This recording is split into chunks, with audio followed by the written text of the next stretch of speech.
৬ই আগস্ট ১৯৪৫। এই দিনটি ছিল জাপানের জন্য একটি ভয়ঙ্কর দিন। এই দিন জাপানের হিরোশিমা শহরে ঘটেছিল মানব ইতিহাসের সবচেয়ে ভয়ঙ্কর এক ঘটনা, পারমাণবিক বোমা বিস্ফোরণ। এদিন সকালে মার্কিন যুক্তরাষ্ট্রের একটি বি-29 বিমারু বিমান হিরোশিমার আকাশে এসে পৌঁছে। বিমানটি একটি পারমাণবিক বোমা বহন করছিল। বোমাটির নাম ছিল লিটল বয়। সকাল ৮টা ১৫ মিনিটে সেই বোমাটি ফেলা হয়। মাত্র ৪৩ সেকেন্ডের পর বোমাটি বিস্ফোরিত হয় এবং মুহূর্তের মধ্যেই শহরটি ধ্বংসস্তূপে পরিণত হয়, যার তাপমাত্রা ছিল ৩০,০০০ ডিগ্রি সেলসিয়াস পর্যন্ত। বিস্ফোরণের কেন্দ্রস্থলে আশেপাশে থাকা মানুষজন মুহূর্তেই পুড়ে ছাই হয়ে গিয়েছিলেন। এক বিশাল অগ্নিকুণ্ড শহর জুড়ে ছড়িয়ে পড়ে।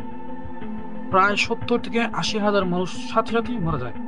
১৯৪৫ সালের শেষ নাগাদ প্রায় ১,৪০,০০০ মানুষের মৃত্যু ঘটে।